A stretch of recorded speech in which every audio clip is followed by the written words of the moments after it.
పరిశుద్ధ బైబిల్ గ్రంథము నుండి మన ధ్యానాంశముగా యోహాను సువార్త 21వ అధ్యాయము 5వ వచనాన్ని మనం చదువుదాం. ఇలా ఉంది: యేసు, పిల్లలారా, భోజనమునకు మీ యొద్ద ఏమైనా ఉన్నదా అని వారిని అడుగగా. దేవుడి మాటలు మనకు దీవెనగా చేయునుగాక. ప్రార్థన చేసుకుందాం. ప్రభువా, నాతో మాట్లాడండి అని అందరూ అడగండి. పరిశుద్ధుడైన తండ్రి, నీకు స్తోత్రాలు, వందనాలు చెల్లిస్తున్నాను.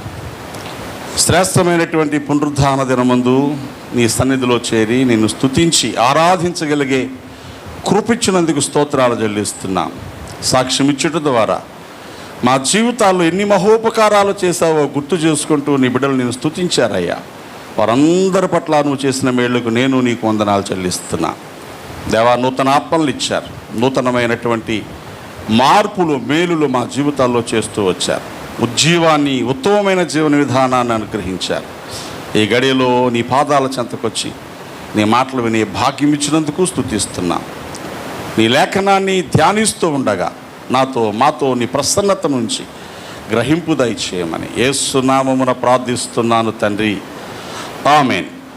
ప్రభునందు ప్రియులారా, ఈరోజు సార్వత్రిక క్రైస్తవ సంఘము ప్రపంచ చరిత్రలో కూడా కాదనలేనటువంటి ఒక ఉన్నతమైన అద్భుతమైన కార్యాన్ని గుర్తు చేసుకుంటూ ఆరాధన చేస్తున్నారు. అదేమిటంటే, సమాధిని గెలిచి తిరిగి లేచిన యేసు క్రీస్తు ప్రభు యొక్క పునరుద్ధానపు సంగతిని గుర్తు చేసుకుని సంఘము ఆరాధిస్తూ ఉంది. దేవునికి స్తోత్రం.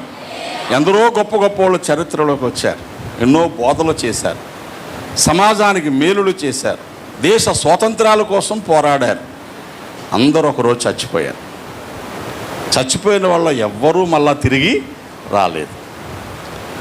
మానవ చరిత్రలోనే మరణించి తిరిగి లేచిన ఒకే ఒక్కడు మన ప్రభు అయిన యేసు. దేవునికి స్తోత్రం.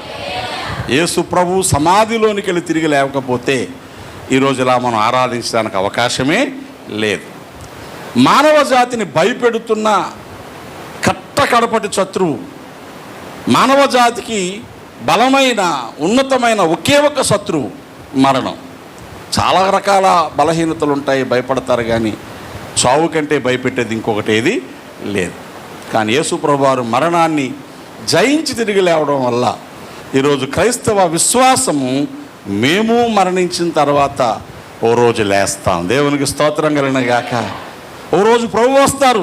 మరణించిన మన పితరులు సమాధులు చీల్చుకొని పైకి వస్తారు. బ్రతికిన మనం ఒకవేళ అప్పటి వరకు బ్రతుకుంటే మనము మహిమ రూపాల్లో మారిపోతాం. రివ్వున మేఘమండలం మీదకి వెళ్ళిపోతాం. మధ్యాకాశంలో ప్రభువు దగ్గర బహుమానాలు పొందుతాం. మరలా తిరిగి ఈ లోకానికి వస్తాం. ఈ లోకంలో 1000 సంవత్సరాలు పరిపాలన చేస్తాం. ఆ తర్వాత యుగయుగాలు ప్రభువుతో పాటు ఒక్క అమ్మాయిగా మారి ఆయన దగ్గర ఆయనకు వధువుగా ఉండి ఈ లోకాలను పరిపాలించగలిగే స్థాయికి వెళ్ళిపోతాం. సింపుల్గా చెప్తే అది క్రైస్తవ జీవితపు నిరీక్షణ. దేవునికి స్తోత్రం. ప్రభువే తిరిగి లేవకపోతే ఇప్పుడు నేను చెప్పిన ఎపిసోడ్ అంతా లేనట్టే లెక్క. అందరిలాగే మనము దేవుడు అనుకున్నాం, దేవుడి దగ్గరికి వచ్చాం, దండం పెట్టుకున్నాం, ప్రార్థన చేసాం, కానుకిచ్చాం, చచ్చిపోతే పోతాం. తర్వాత ఏమైంది ఎవరికి తెలియదు. కానీ మనకు తెలుసు. నువ్వు మరణిస్తే ఏమవుతావో నీకు తెలుసు, నాకు తెలుసు. మరణిస్తే సమాధిలోనికి వెళ్తాం, కానీ సమాధి మనల్ని బంధించి ఉంచుట అసాధ్యము. దేవునికి స్తోత్రం. సింపుల్గా చెప్తే, ఈ పునరుద్ధానం అనేటువంటి తిరిగి లేచే అనుభవాన్ని కలిగి ఉన్నవారే విశ్వాసులు. దేవుని సంఘం అంటే ఏంటో తెలుసా? ఈ పునరుద్ధానపు అనుభవాన్ని ఎరిగినటువంటి సమూహము, జనాలే సంఘం. దేవునికి స్తోత్రం కలిగిన గాక. తిరిగి లేస్తామన్న మాట బయట వాళ్ళకి తెలియదు, మేధావులకు తెలియదు, తత్వవేత్తలకు తెలియదు, రాజకీయ నాయకులకు తెలియదు, ఆటగాళ్ళకు తెలియదు, సినిమాతారులకు తెలియదు.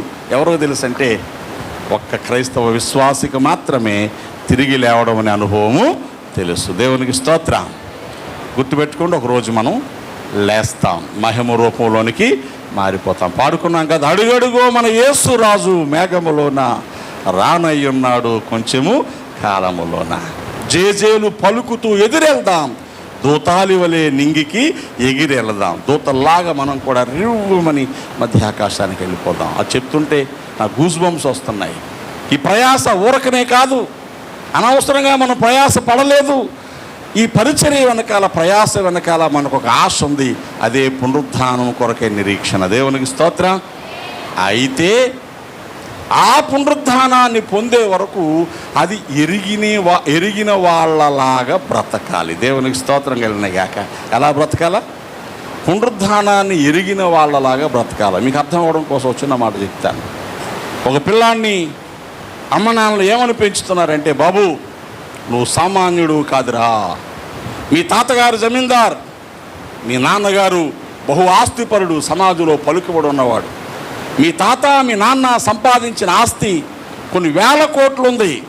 ఈరోజు చిన్నపిల్లోడివి, నువ్వు బడికి వెళ్తున్నావు, అందరిలాగే కూర్చుంటున్నావు, అందరితోనే కలిసి తింటున్నావు, కానీ నువ్వు అందరిలాంటి వాడవు కాదు. నువ్వు పరిపాలన చేసేవాడవు, నువ్వు శక్తియుక్తులు గలవాడు, సామర్థ్యము గలవాడు. ఒక రోజు వస్తుంది, ఆ రోజు నువ్వు పెద్దవాడైనప్పుడు ఈ ఆస్తులన్నీ నీకు సంక్రమిస్తాయి. ఇప్పుడే కనుక ఒకవేళ చిల్లరగా అల్లరగా తిరగడం అలవాటైపోయి మర్యాదగా బతకడం నీకు రాకపోతే, ఆ రోజు అవన్నీ వచ్చినప్పుడు కూడా నీ ప్రవర్తన ఎలా ఉంటుంది? ఇలాగే ఉంటుంది. కనుక పిల్లల్ని ఏమని పెంచుతావు? నాయనా నువ్వు సామాన్యుడు కాదు, నువ్వు అందరిలోనే ఉన్నా అందరిలాగా ఉండడానికి లేదు. అర్థమైందా ఈ మాట? ఇప్పుడు సంఘము అందరిలోనే ఉంటుంది. మీరు మీ బంధువుల్లోనే ఉంటారు, మీ ఊరిలోనే ఉంటారు, మీ కులంలోనే ఉంటారు, మీ జాతిలోనే ఉంటారు. అందరితో పాటు మీరు పనికి వెళ్తారు, అందరితో పాటు మీరు ఉద్యోగం చేస్తారు. కానీ మనసులో గుర్తుపెట్టుకోవాల్సింది ఏంటంటే, నేను అందరితో సమానము కాదు. దేవునికి స్తోత్రం. నేను ఏర్పరచబడిన వంశం, నేను దేవుని సొత్తు, నేను పరిశుద్ధ జనం, నేను రాజులైన యాజక సమూహం. ఒక రోజు వస్తుంది, అప్పుడు ఇలా ఉండను నేను. దేవునికి స్తోత్రం. అప్పుడేం చేయాలి? ఎలా ఉండాలో ఎప్పటి నుంచే నేర్చుకోవాలి. దేవునికి స్తోత్రం. పెళ్లి సంబంధం కుదిరాక అమ్మ కూతురుతో అంటదమ్మా, ఇక్కడ మరి మీ నాన్న నేను నువ్వే గారాల కూతురివి, నువ్వేం చేసినా చెల్లిపోయింది, ఎప్పుడు లేచినా చెల్లిపోయింది, నువ్వు ఒకవేళ వంటగదిలో రాకపోయినా చెల్లిపోయింది, నువ్వు వేసుకున్న బట్టలు ఉతుక్కోకుండా ఇప్పేసి అక్కడే వదిలేసినా చెల్లిపోయింది. కానీ రేపు పొద్దున్న నేను ఒక మంచి కుటుంబంలో పంపిస్తున్నావమ్మా, వాళ్ళు 10 మంది ఉంటారంట, వాళ్ళందరూ పేరు ప్రఖ్యాతులు ఉన్నవాళ్ళంట, ఆస్తిపాస్తులు ఉన్నవాళ్ళంట, మన స్థాయికి తగ్గ సంబంధం కాదు, అయినా నీకు దొరుకుతుంది.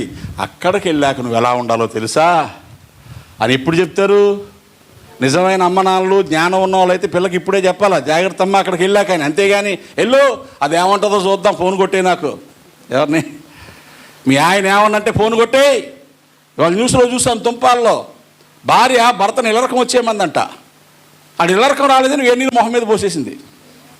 ఇల్లరకం రమ్మంటే రానన్నాడని వేడినీళ్ళు భర్త మొహం మీద పోసేసిందండి. అదెంత మర్చిపోయాలో నాకు అర్థం కావట్లేదు. వాళ్ళ అమ్మ ఏమి నేర్పింది? ఆడే వస్తాడు, ఎక్కడ పోతాడు, రాకపోతే ఏ నీళ్ళు పోసాయని ఉంటుంది. ఏమండి, పిల్లలకి ఏమి నేర్పిస్తాం? వెళ్ళే చోటు కోసం చెప్తాం, ఉండే మనుషుల కోసం చెప్తాం. నేను మీకు చెప్తున్నాను, నాకు చెప్పుకుంటున్నాను, మనం వెళ్ళే చోటు మహోన్నతమైన దేవుని రాజ్యం. దేవునికి స్తోత్రం. మనం సహవాసం చేసేది రాజులకు రాజు, ప్రభువులకు ప్రభువైన యేసునాథునితో యుగయుగాలు. 1000 ఏళ్ళు కలిసి బ్రతికేది ఆదాము మొదలుకొని ఆఖరి వరకున్న భక్తులందరినీ చూస్తాం. దేవునికి స్తోత్రం. ఈ మాట మీకు అర్థమైందో లేదో చెప్తాడు, గూస్ బంప్స్ వస్తున్నాయి మళ్ళీ నాకు. దావీదు గారిని చూస్తాను నేను, పౌలు గారిని చూస్తాను నేను, నోహ గారిని చూస్తాను, ఆదాముని చూస్తాను. వాళ్ళందరూ మనతో 1000 ఏళ్ల పరిపాలనలో ఉంటారు. ఎప్పుడైనా దావీదు గారు వచ్చి, నాయనా డానియల్ నువ్వెన్నిసార్లు చెప్పావయ్యా నా కోసం అన్నాడు అనుకోండి, నాకు భలే ఉంటుంది అప్పుడు. దేవుని స్తోత్రం కలిగినగాక. హల్లెలూయా. యోసేపు వచ్చి, నాయనా డానియల్ నా కోసం భలే చెప్పావయ్యా, నేను పడ్డ కష్టాలు, అన్నదమ్ములు పెట్టిన బాధలు సంఘానికి చెప్పి వాళ్ళు ఎలా సిద్ధపరిచావయ్యా అంటాడు. దేవుని స్తోత్రం కలిగినగాక. ఎస్తేర్ని చూస్తాం, రూతును చూస్తాం, మీరు కూడా చూస్తారు. హన్నా పేరు పెట్టుకున్న హన్నా ఒరిజినల్ హన్నాను చూస్తుంది అక్కడ. దేవుని స్తోత్రం కలిగినగాక. హల్లెలూయా. గట్టిగా నమ్మునోళ్ళు చెప్పండి. ఇది అల్లాటప్ప భక్తి కాదు ఇది. We going to face our faith heroes.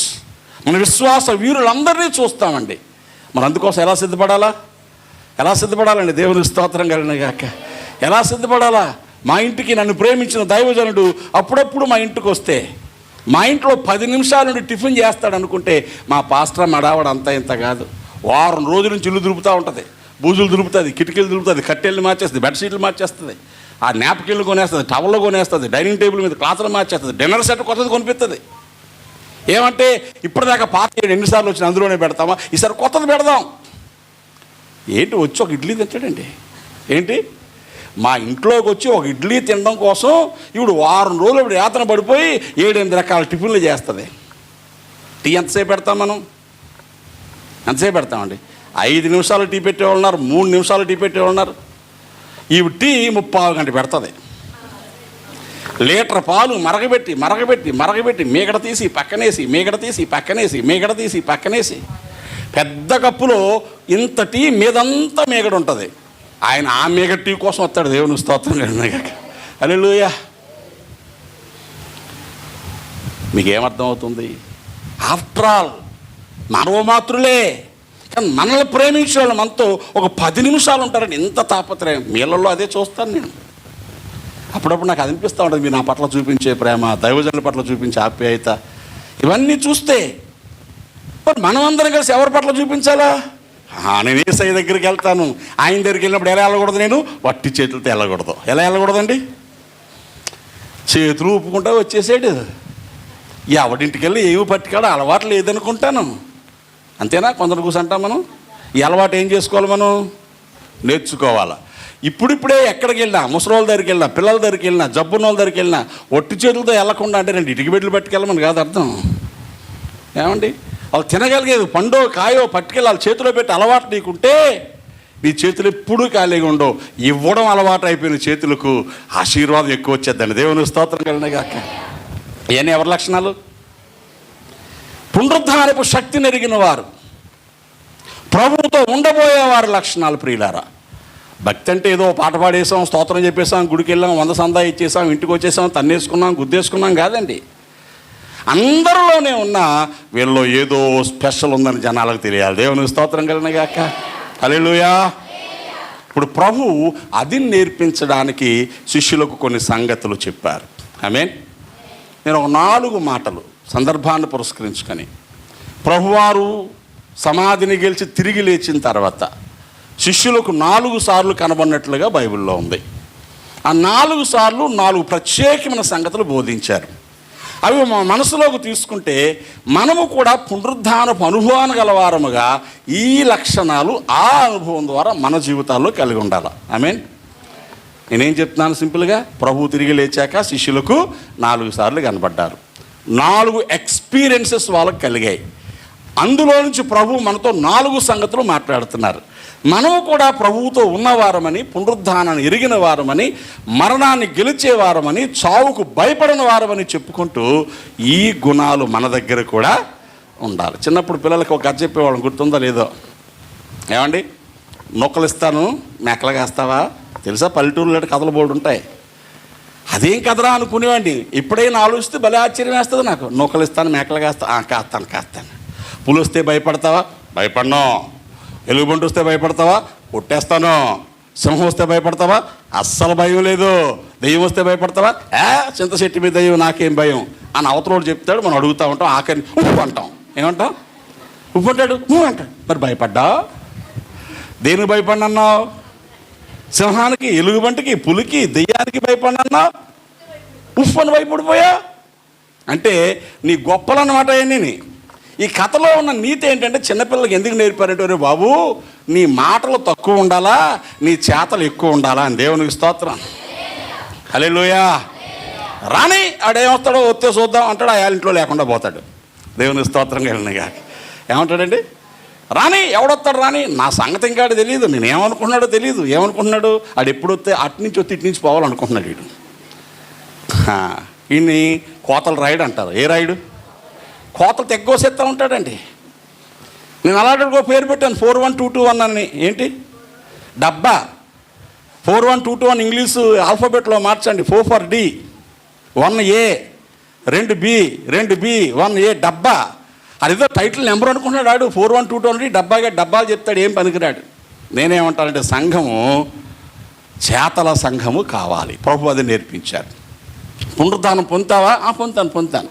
మహిమలోకి వస్తావా? వస్తాను. బహుమానాలు తీసుకుంటావా? తీసుకుంటాను. నాతో సింహాసనం మీద కూర్చుంటావా? కూర్చుంటాను. మరేంటి ఇలా ఉన్నావు ఇక్కడ? అక్కడ దాకా వస్తానన్నాడు. ఇక్కడ ఎలా ఉండాలో ప్రభు 4 సంగతులు నేర్పించారు. నెంబర్ 1, గబగబా చూసేయండి. యోహాను సువార్తలో ప్రభువారు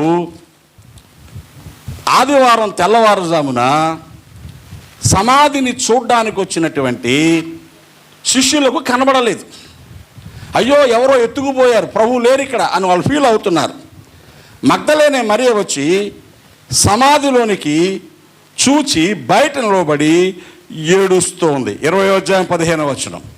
ఆమె ఏడుస్తూ ఉన్నప్పుడు వెనకాల ఒక వ్యక్తి నిలబడి ఇలా అడుగుతున్నాడు, అమ్మా ఎందుకు ఏడ్చుచున్నావు? ఎవరిని వెతుకుచున్నావు అని ఆమెను అడగగా, తోటమాలనుకునయ్యా నీవు ఆయన మోసుకొని పోయిన ఎళ్ళ ఆయన ఎక్కడ ఉంచుతావో నాతో చెప్పు, నేను ఆయన ఎత్తుకొని పోదునని చెప్పాను. This is first revolution. మొదటిసారి మగ్దలేనే మరియ కనబడ్డారు. ఏడుస్తుంది. ప్రభు అమ్మా ఎందుకు ఏడుస్తున్నావు అని అడిగారు. మరియమ్మ ఏమంటుంది? తల్లి మరియ కాదు, మగ్దలేనే మరియ. 7 దయ్యాలు పట్టాయి. ప్రభువును బాగు చేశారు. అక్కడి నుంచి ప్రభు వెనకాలే తిరిగింది. ఆస్తులన్నీ దేవుని సేవ ఖర్చు పెట్టేసింది. సేవ కోసం ఆస్తులు ఖర్చు పెట్టుకొని తిరుగుతూ వచ్చింది.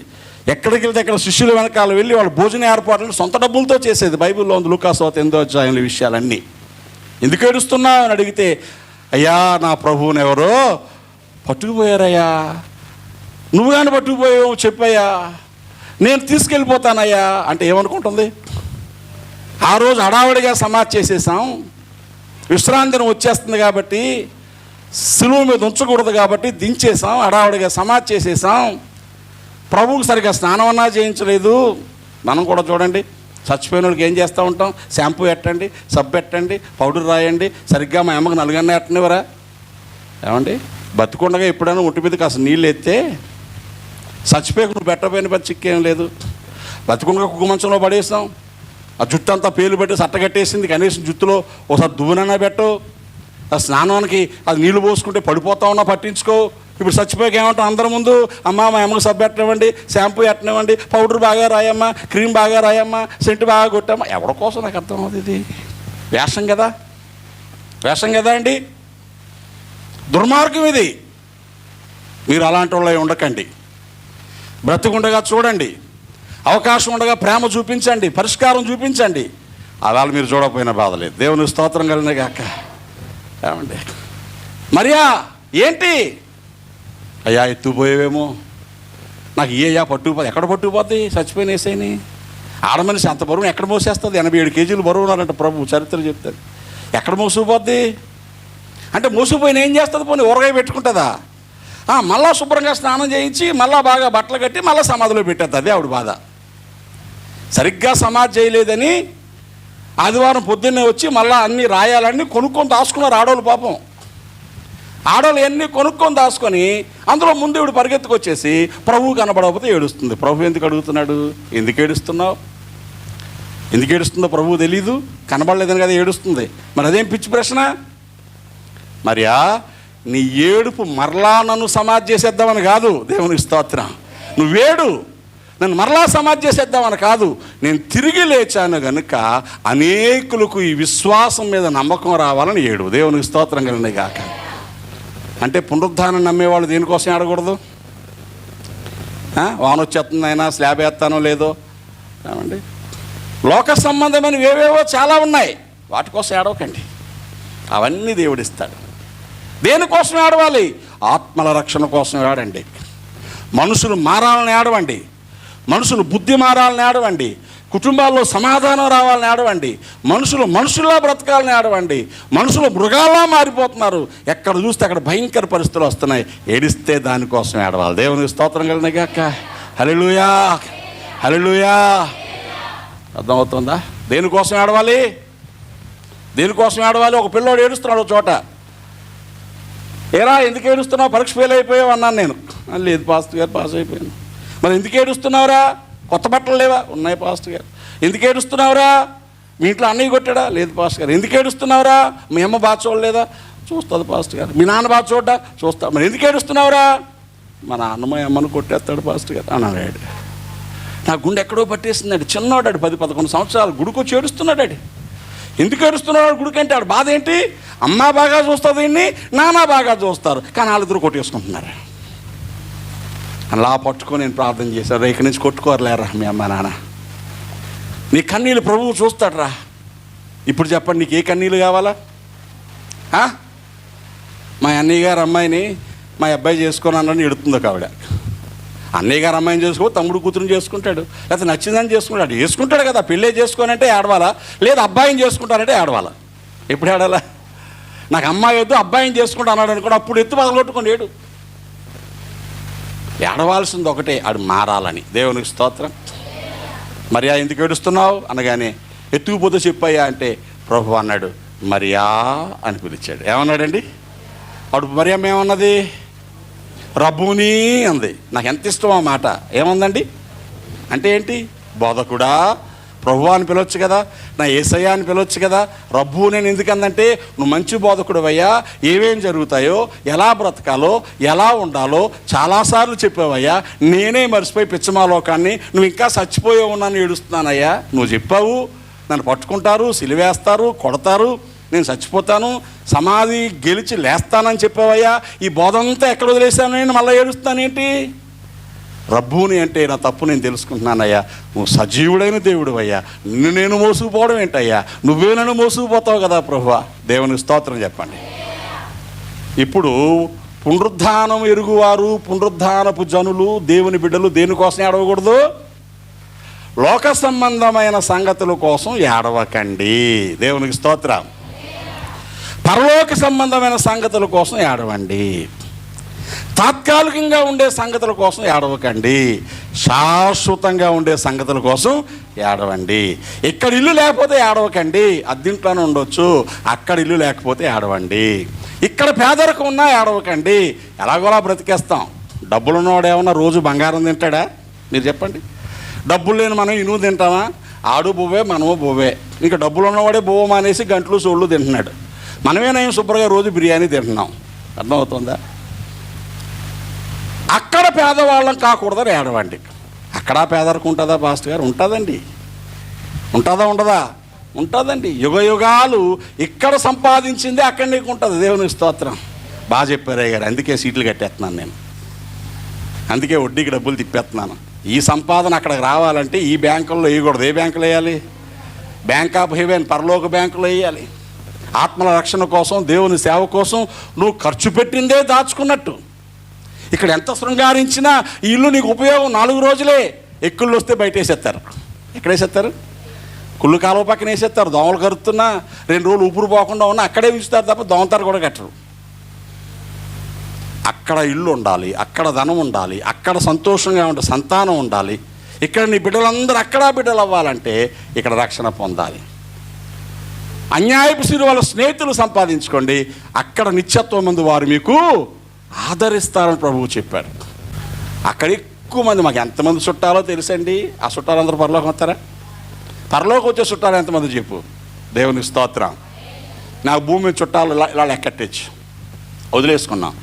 మరి పరలోకంలో చుట్టాలు మీరు చెప్పండి. పెళ్ళికి కానీ పరలోకంలో అందరినీ పిలాల్సి వస్తే ఎంతమందిని పిలాలో దేవునికి స్తోత్రం కానీ కాక. హల్లెలూయా. కాబట్టి మొదటిది, భూ సంబంధమైన సంగతుల కోసం ఏడవకండి. కొలసీ పత్రిక 3:1-2 ఉంటుంది. మీరు క్రీస్తుతో కూడా లేపబడిన వారైతే, పునరుద్ధానం పొందిన వారైతే పైనున్న వాటినే కానీ భూ సంబంధమైన వాటి మీద మనస్సు పెట్టుకోకండి. దేవునికి స్తోత్రం. రెండవది, ఆదివారం ఉదయం జరిగిపోయింది ఇది. సాయంకాలం శిష్యులందరూ భయపడిపోయి యూదులు చెక్కడ పట్టేసుకుంటారేమోనని ఇంట్లోకి వెళ్ళిపోయి తలుపులన్నీ వేసేసుకొని లోపల నుంచి గడేటేసుకొని ఇంట్లో ఉన్నారు శిష్యులు. సడన్గా వాళ్ళ మధ్యలో ప్రత్యక్షం అయిపోయేసే. దేవునికి స్తోత్రం కలిగినగా. హల్లెలూయా. వీళ్ళు ఏమనుకుంటున్నారు? ప్రభు చచ్చిపోయాడు, ఏమైపోయాడో తెలీదు, దొరికితే మనల్ని కూడా పట్టేసుకుంటారు. వీళ్ళందరూ బెంగెట్టేసుకొని ఉన్నారండి. ఏమైందో తెలుసా? అలాగ జరుగుతూ ఉన్నప్పుడు జరిగిన సంగతి ఏంటి? 20వ అధ్యాయంలో 19వ వచనం. తలుపులు మూసేసుకున్నారు, యేసు వారు మధ్యకు వచ్చి నిలబడి మీకు సమాధానము కలుగునుగాక అన్నాడు. దేవునికి స్తోత్రం. ఏమన్నాడండి? సమాధానము కలుగునుగాక అనగానే వాళ్ళందరూ చాలా సంతోషపడిపోయారు. దేవునికి స్తోత్రం కలిగిన గాక. తలుపులు వేసుకొని భయంతో ఉన్న వాళ్ళ మధ్య ఎవరు వచ్చారు? ప్రభు వచ్చారు. వచ్చి మీకు సమాధానము కలుగునుగాక అన్నారు. దేవునికి స్తోత్రం. ఆ సంగతి చూడగానే వాళ్ళందరూ చాలా సంతోషపడిపోయారని రాయబడింది. మీరు గమనిస్తే ప్రభువు ఈ రెండవసారి శిష్యులకు కనబడినప్పుడు భయముతో ఉన్నవారు, తలుపులు మూసుకొని ఉన్నవారు సమాధానమును పొందారు. దేవునికి స్తోత్రం కలిగిన గాక. హల్లెలూయా. ఈ మాటలు ఎంత ఆశ్చర్యకరంగా ఉంటాయో. భయపడిపోతున్నారు, తలుపులు మూసేసుకున్నారు. నీకు భయం వేస్తుందా? మనుషులు భయపడిపోయావా? పరిస్థితులు భయపడిపోయావా? మీకు ఒకసారి ఈ సంగతి చెప్తాను. ఇది నా అనుభవం, మీ సంగతి నాకు తెలియదు. కానీ కళ వచ్చిందనుకోండి ఎప్పుడైనా చిన్నప్పుడు, ఆ కళ్ళలో ఏదైనా భయం వేస్తుంది అనుకోండి, దెయ్యమో పిచ్చిదో వచ్చే కళ్ళలోకి వచ్చినప్పుడు కళ్ళలోంచి మెలకు వచ్చేస్తుంది. ఏమొచ్చేస్తుంది? మెలకు వచ్చేసి ఎన్ని గుర్తొస్తూ ఉంటే కళ్ళు చూస్తే భయం వేసేస్తూ ఉంటే కళ్ళు గట్టిగా మూసుకొని తుప్పుడు బాగా కప్పేసుకొని పడుకుంటాం. ఒకవేళ నిజంగానే వచ్చింది అనుకోండి, కళ్ళు మూసుకుంటే పోతుందా? మీరు చెప్పండి. కళ్ళు మూసుకుంటే పోద్దండి? దుప్పటి కప్పేసుకుంటే పోద్దండి? ఏ దుప్పట్లో దూరం రావడం దానికి తెలీదా? మనం కళ్ళు మూసుకున్నది కళ్ళు చూస్తుంది కదా, పట్టుకుపోవడం తెలీదా? అంటే మన భయం ఏంటి? దాన్ని చూసి హృదయం అంతా కంగారు. మన ధైర్యం ఏంటి? కళ్ళు మూసుకుంటే కదా మనం చూడదు కదా అనుకుంటున్నాం. కళ్ళు మూసుకుంటే మనం చూడం కానీ అది ఎందుకు చూడదు?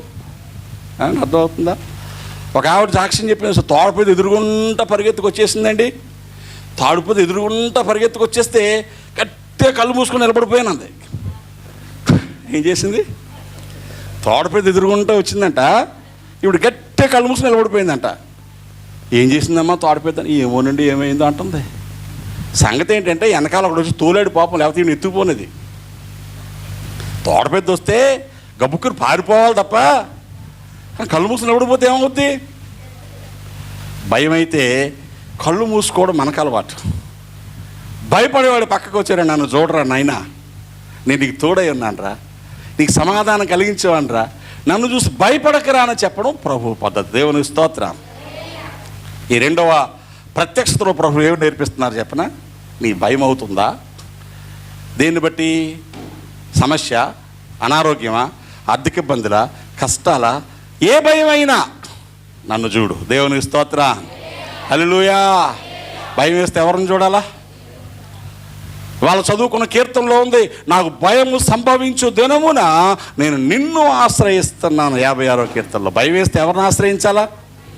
ప్రభువుని ఆశ్రయించాలి. పునరుద్ధానము కోసం ఎదురు చూస్తున్న వాళ్ళు భయపడరు. ఒకవేళ భయం వేస్తే ఎవరిని చూడాలా?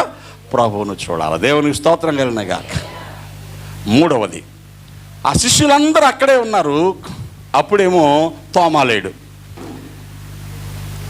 తోమా సాయంకాలం వాళ్ళ దగ్గర రాగానే చెప్పారనమాట, అదిగో ప్రభు వచ్చాడు, మేమందరం ప్రభువుని చూసాము, మాతో భయపడొద్దని చెప్పాడు, సమాధానం అని చెప్పాడు, క్షమాపణ అధికారం ఇచ్చాడు. తోమా అన్నాడు, సొల్లు చెప్పకండి, నేను నమ్మను. ఎవరిని చూసి ఎవరు అనుకుంటున్నారు? నేను నమ్మాలంటే ప్రభు నా ముందుకు వస్తే ఆయన గాయాల్లో వేలెట్టు చూస్తే కానీ నమ్మనన్నాడు. సరిగ్గా తోమా అలా చెప్పగానే మరలా 8 రోజులు అయిపోయింది. 8 రోజుల తర్వాత అంటే ఆదివారం లేచాడు. ఆ 8 రోజుల తర్వాత మరలా తోమా కూడా ఉన్నప్పుడు ప్రభు తోమా దగ్గరికి వచ్చారు. దేవునికి స్తోత్రం. వచ్చి ఏమన్నాడండి? తోమా 20:27 నీ వేలు ఇటు చాచి నా చేతులు చూడు, నీ చెయ్యి చాచి నా ప్రక్కలో ఉంచి అవిశ్వాసివి కాక విశ్వాసువై ఉండు. దేవునికి స్తోత్రం. అప్పుడు తోమా ఏమన్నాడు తెలుసా? వేలు ఎట్టలేదండి, నా ప్రభువా నా దేవా అన్నాడండి.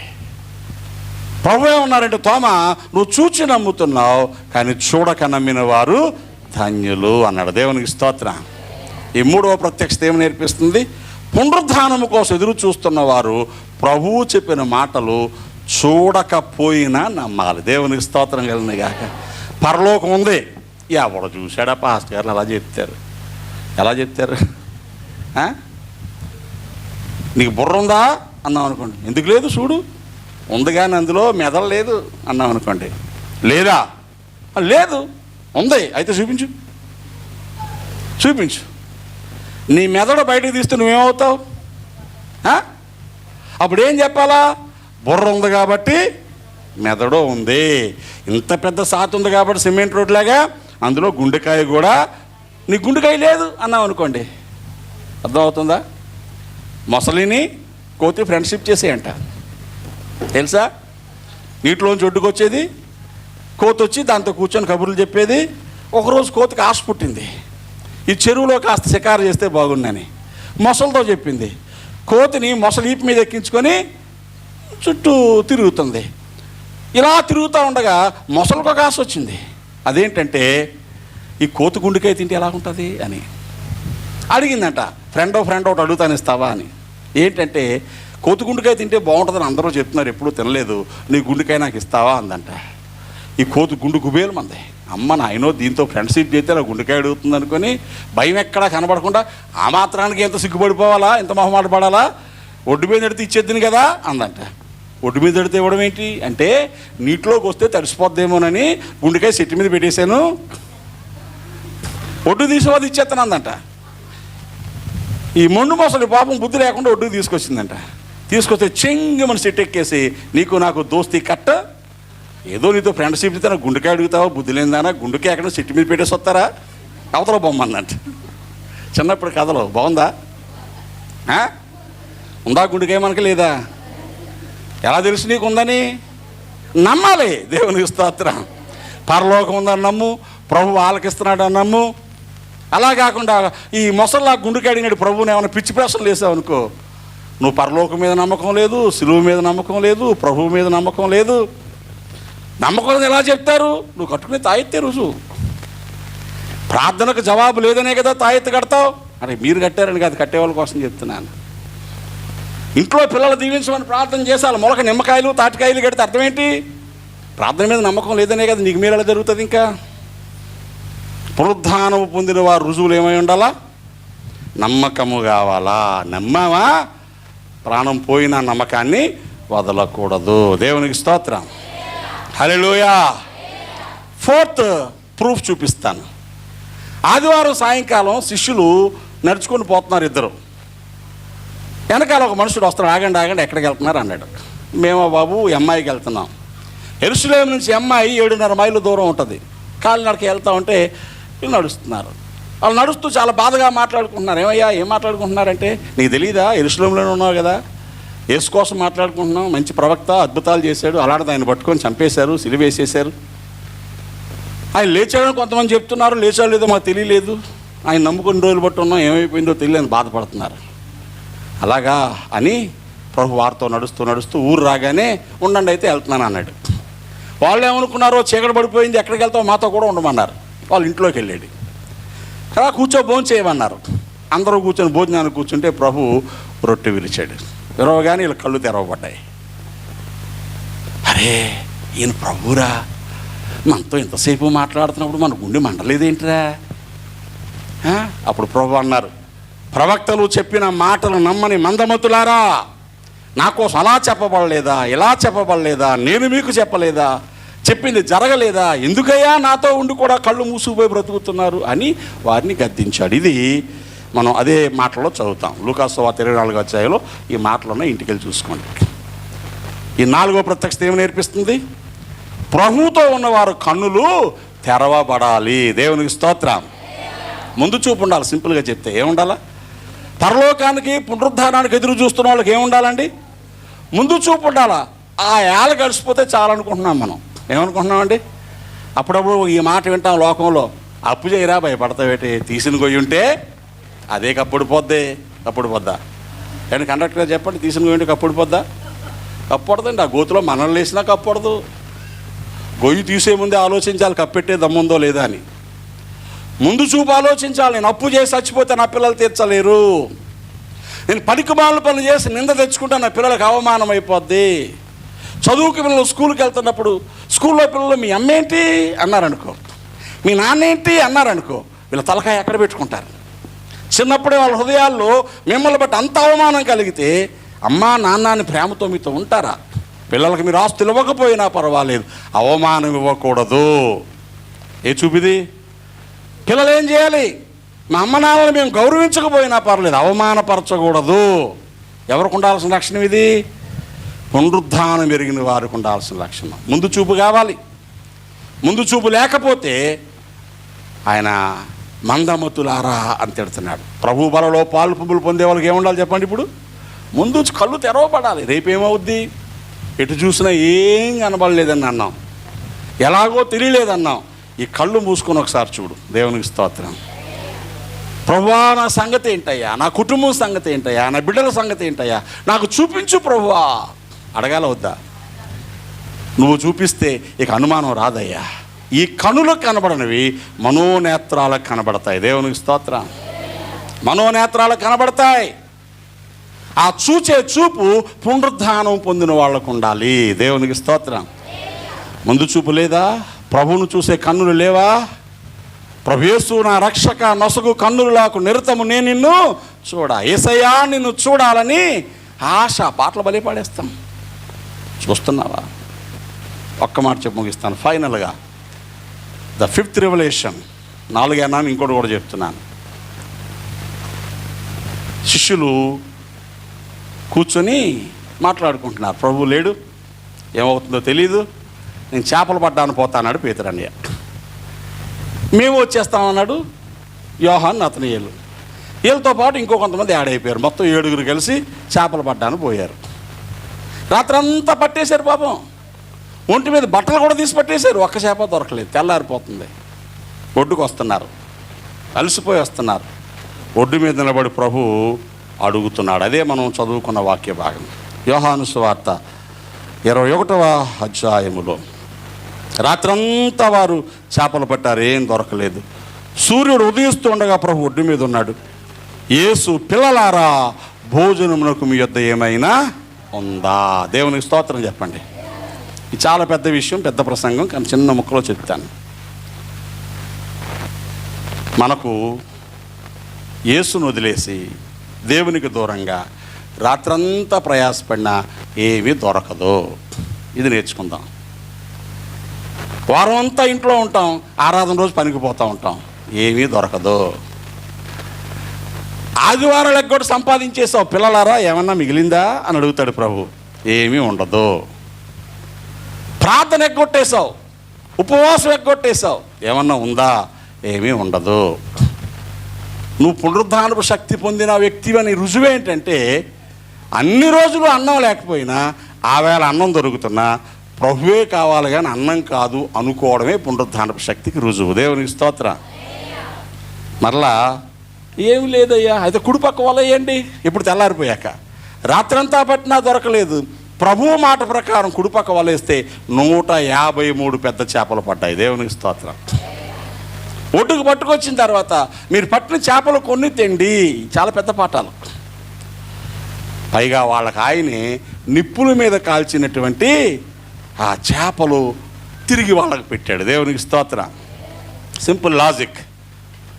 పునరుద్ధానపు శక్తి కొరకు ఎదురు చూసేవారు నేర్చుకోవాల్సిన పాఠం ఏంటంటే, ప్రభువుకు దూరంగా ఉండి నువ్వేమి సంపాదించినా ఉండదు.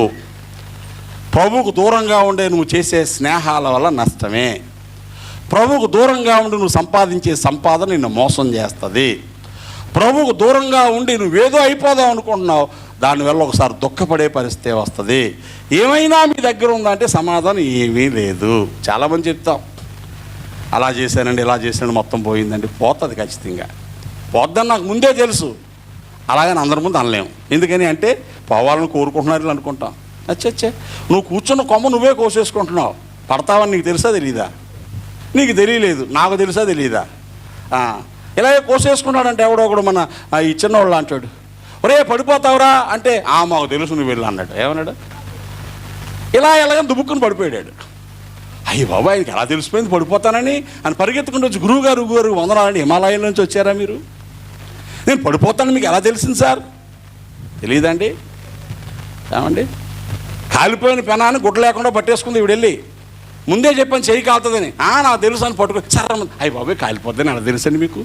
దీనికైనా మంత్రాలు రావాలా? కామన్ సెన్స్ చాలదు? కాలిన దాన్ని చేత్తో పట్టుకుంటే కాలిపోద్ది. కూర్చొని కొమ్మకు వస్తే పడిపోతావు, దేవునికి దూరంగా ఉంటే దెబ్బతినేస్తావు. Simple logic. ఎంతసేపు దెబ్బలు తినేస్తా ఉంటాడు మా పాస్టర్ గారు. ఓరు నాయన నిన్ను చూస్తున్నాంట నేను. దేవునికి స్తోత్రం కానీ ఏమండి. ఓ పిల్ల స్కూటీ నడుపుతుంది. మొన్న ఈ ఫోన్ ఇక్కడ పెట్టుకొని ఫోన్లో మాట్లాడుతూ స్కూటీ నడుపుతుంది. దగ్గరికి వెళ్ళి జాగ్రత్త రోడ్డు కింద పోతాం అంది అని కింద పోయింది. మళ్ళీ నేనే లేక తీసాను వెళ్ళి, దేవుడి దగ్గర దెబ్బలేం తగలేదు, నేను చెప్పానా నీకు? ఎందుకని ఫోన్ ఇలా పెట్టుకొని ఆ ఫోన్లో మాట్లాడుతా హ్యాండిల్ తిప్పేస్తుంది. నాకు అర్థమైంది కింద పోతుందని. నేను పక్కన పోతా ఉంటే అంది కింద పోయింది. దాన్ని నాకేమన్నా ముందు దృష్టి కావాలా? నాకు అన్నీ తెలిసిపోతాయి అన్నాను, కుదరదు. నీ నడకే చెప్పేస్తుంది, నీ ప్రవర్తన చెప్పేస్తుంది, నీ తొందరపాటు చెప్పేస్తుంది, నువ్వు భక్తిహీనత చెప్పేస్తుంది. భక్తిహీనుడు బాగుపడినట్టు ఎక్కడా చరిత్ర లేదు. కాబట్టి పునరుద్ధానపు అనుభవం గల వారు ఈ లక్షణాలు కలిగి ఉంటారు. దేవునికి స్తోత్రం. 5 చెప్పాను, గుర్తు చేసుకోండి. నెంబర్ 1, భూ సంబంధమైన వాటి కోసం ఏడవరు. నెంబర్ 2, భయం వేస్తే దేవుని వైపే చూస్తారు. నెంబర్ 3, చూడకపోయినా నమ్ముతారు తప్ప రుజువులు అడగరు.